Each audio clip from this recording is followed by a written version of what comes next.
Hello everyone and welcome to Blind Beauty. I'm Jennifer. What I'm doing today is I am doing a doll type look. I turned the lights off after I did the video for effect because this is kind of like what it would look like in a darkened area. So I do have a little light on my phone that's giving some light, and that's the light that you're seeing now. It's a rosy cheeked, dark, almost black looking lip, burgundy colored eyes, and I used all very affordable, mostly all but like 2 or 3 products, if that, were all from the drugstore. And I'm including brushes in this as well. So this is the look right here. Go ahead and turn on the light so you can see it better. And that's the look. Now, I was inspired by Bride of Chucky. Of course, that's where I got the idea for the darker eye look, because most dolls that I've seen, because I used to collect them, did not have dark eyes like this. And the cheeks, if you can tell, were inspired by the doll Annabelle from The Conjuring and Annabelle and Annabelle Creation. And then there's also Dolly Dearest. That's another more plain Jane doll. That's why I went with the plain Jane type hair, and my hair being red kind of reminds me of how Chucky has his in a lot of the videos, where it's kind of just, or in some of the movies rather, where it's just parted down the middle. So, but that is where I got the idea from. This is a last minute Halloween tutorial, and it is going to be a voiceover rather than my normal talk through, because there's quite a bit of steps to it, and I know my eyebrows are not perfect, but this is the first time I've tried filling them in, like completely covering them and filling them in with the pomade or whatever. So that's what I did to get the doll-like brows as well. So I take you through every single step. The only thing I don't show you is my actually putting on regular eyeliner. That's it. Everything else is shown. So I did have to take breaks from time to time, because it did take a little bit of time, considering I didn't practice this ahead of time. So a lot of times I don't whenever I do these videos. So, and I've kind of been in the killer doll mode, since it is Halloween, scary movies and whatnot. So I do hope that you keep on watching. And if you're not subscribed, hit that subscribe button and become a part of the Blind Beauty community. I also have a Facebook group that you can join, as well as Facebook page, Twitter, Snapchat, Instagram, all that jazz. All the links will be down below. But let's get started. What do you say?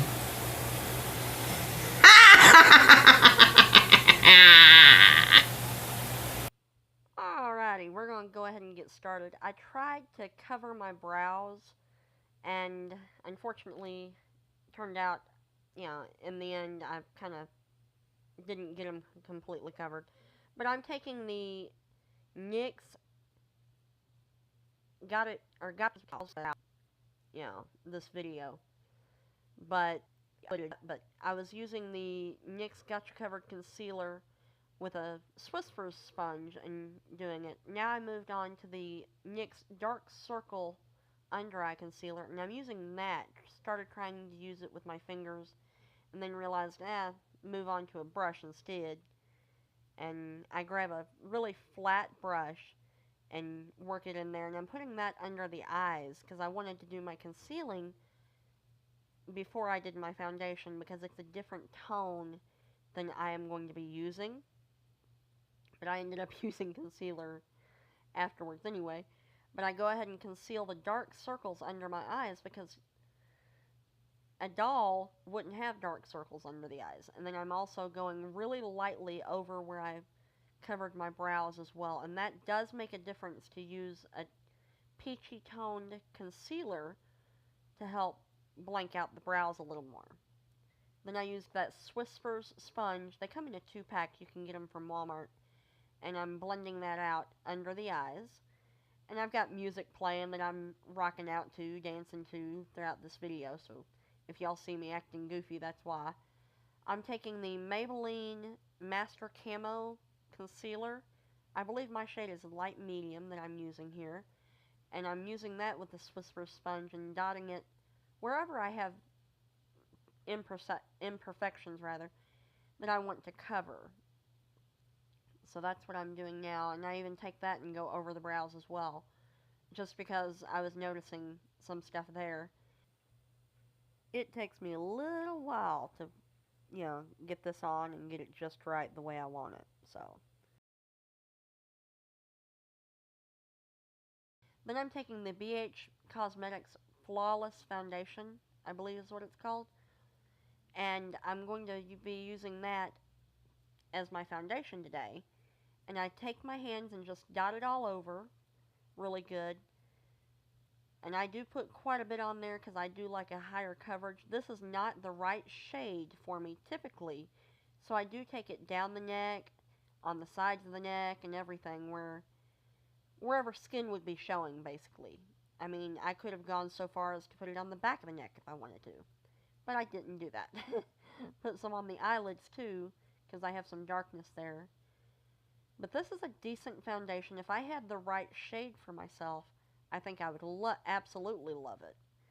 I have the shade Light Olive, and I'm more of a medium skin tone. In Maybelline Fit Me, I'm 220. In the Wet n Wild Photo Focus Foundation, I am Buff Bisque, is what I use. And CoverGirl Outlast is 850. And I'm using the Ova brush, the largest one that comes in the set by AOA Studio, and blending that in. The Ova brushes are like the paddle brushes, is what they are considered. And you can get, I believe, 5 of them for $5.55 from shopmissa.com. They even have them in a bundle, like a gift bundle right now, where you get more stuff with it too, for more money. But the brushes, the proceeds, part of it goes to charity, so. And I'm just dancing up a storm here. And couldn't find my lid to my foundation. Now I'm taking some more of that Master Camo Concealer by Maybelline and put a little bit more on the brows because I was noticing like an orange tint to my brows. So, wasn't too thrilled with how I did that, but we're going to move on, I said. That was me pointing to the sides, like, okay, let's move on. Then I'm taking the AOA Studio Perfect Powder in the shade Translucent and setting the face. And I'm using the e.l.f. complexion brush to do this. I did the translucent instead of the matte because a doll isn't 100% matte all the time. They do kind of have a little bit of a gleam to them. Then I took off the minty lip balm I put on before, real good, and went ahead and put some of that Master Camo on my lips as well. Because at one point I was going to try to draw on the lips like Annabelle or Bride of Chucky, the real pouty looking lips. That just doesn't always work. Now I've got a completely blank canvas and I'm going to go in with the e.l.f. bronzer in light matte, and I'm using the e.l.f. bronzing brush to do it. Or not bronzing brush, the foundation brush from BS Mall. And I'm doing some pretty harsh contouring with that, with the very tip of it. With a foundation brush, you can really get right in there and chisel them out.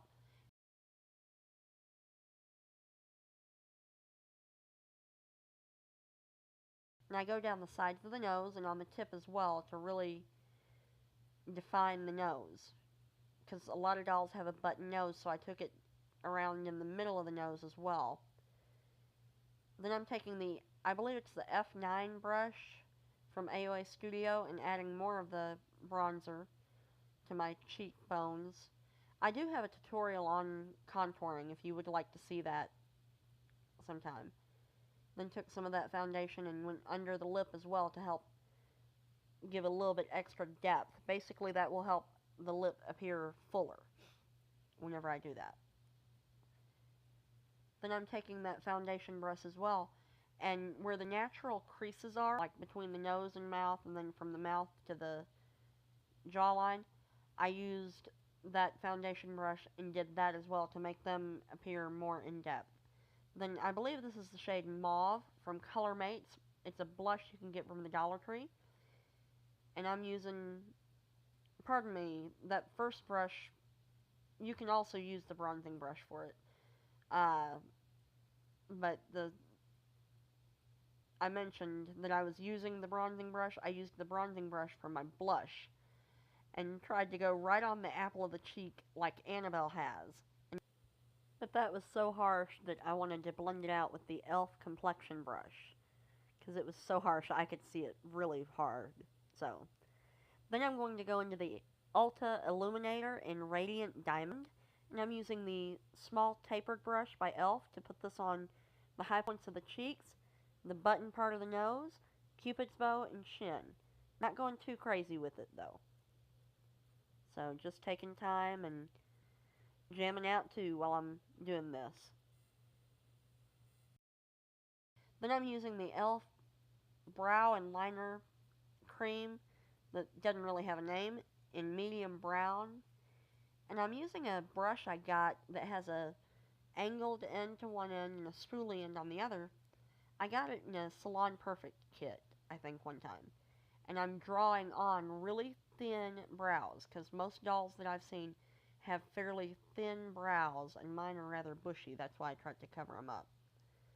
So, just taking it, and I even did what I consider an angry arch, because Tiffany from Bride of Chucky and Annabelle both have that angry arch towards the tail. So that's what I tried to do there. Let me know in the comments if you do want to see me do like an in-depth thing on how to, cover your brows. I didn't show what yeah, I'm using the Master Conceal again here. And I'm cleaning up the brows is what I'm doing, because I messed up a little bit. You can take concealer like this and clean up any mistakes you make on the brows, or lips, or whatever. I'm planning to continue the Blind Beauty series with doing the basics, very basics of concealer. So, that is one little tip that you already have. And carving them out just helps the brows to pop a little more. Draws more attention there. Unfortunately, I did not, try to scrape the excess glue off or anything, so, of the brows, underneath them or whatever I should have. And then I'm using the Essence I Love Stage Primer on the eyes, and I'm using my finger to blend it in. Really working it in and letting that sit for a second while I get my brushes out. I basically used mostly e.l.f. eye brushes, and I'm using the Wet n Wild Rosé in the Air palette here, and I'm taking the cream colored shade, which is the very first one whenever it goes double. So it's the second one down technically, but it's the first one in the double things, and I'm putting that all over the lid, from the lash line practically to the brow bone. Then I'm going into a maroon shade, which I do believe it is the it's the fourth one down overall, I think. And then, yeah, it's the fourth one down overall, but the third one down on whenever it's doubled. And I'm putting that in the crease, really buffing it in, and I'm blowing this out a little bit. It's like a purpley berry color is the best way I know to describe it. And really just working this in, and I'm using the actual crease brush to do that, by the way. And then I took a deeper coral color is the best way I know to describe it, the one right above that, and I went on the outside of that burgundy shade and just kind of put a bit of warmth to the shade. and I put that on. And then I went in with a eyeshadow brush and went on the last double on the left-hand side, and it's a shimmery burgundy shade, and I put that on the outer 3/4 of the lid. This is a deeper look. It's more of a, like a sexy doll, I guess you could say, look. Or some people might call it an evil doll look because of Annabelle. Then I'm going back in, or going in with the goldy color, which is right below the cream shade we used, and I'm putting that on the inner corner using the smudge brush from e.l.f. So putting that on the inner corner, and just helps bring a little bit of brightness back to the eyes. Then I'm taking the deepest brown, which is right above, on the bottom right above the long one there, and that just helps to add a little extra definition to the eyes. And I'm doing that on the outer V, is where I did that. So then I just blend. That's the key. When in doubt, blend it out. Blend as you go, and makes all the difference in the world. Then I took that same brown shade and I went on the lower lashes. Lower lash line, rather. My eyes were a little watery. So, then I took the cream shade we used and went under the brow with it. Then went back in with the maroon type shade, or not the maroon shade, the corally color pretty much, and brought that back out. Off camera, I used the Essence Superfine liner and the Wet n Wild retractable liner before I moved on to the actual water line here. I'm using the nude liner by Rimmel Scandaleyes, the retractable one, and put that on the lower lash line. Now I'm using Maybelline Lash Discovery and putting that on my lower lashes. I learned about this from Emily Noel 83. And then I also used the Essence I Love Extreme Volume Mascara on my top lashes. Both of them are waterproof, by the way. If you're going to have a long night out, a waterproof mascara is crucial. So, I've started to do lashes with this, but then I changed my mind on it. Now I'm going in with the Maybelline Superstay Matte Ink Liquid Lipstick, and I believe this is in the shade Escapist, and I'm taking my time putting that on my lips. I started by outlining rather, and filling in now. Then, unfortunately, I realized that I messed up, so I'm taking the Maybelline Master Camo on a small brush at first, and trying to fix the areas that I messed up on. It's basically an eyeliner type brush that I'm using right now to clean up the line. Just tried to get into too much of a hurry and try to do something fancy. But then I'm taking the e.l.f. bronzer that we used, and I'm trying to do little freckles on the face, and using a small, tiny lip brush. Didn't like that, so just wiping it off, basically. And that worked. Then I pulled my hair down and brushed it all forward at the top, and then split it in the middle. And that right there, y'all, is the finished look. Thanks for watching.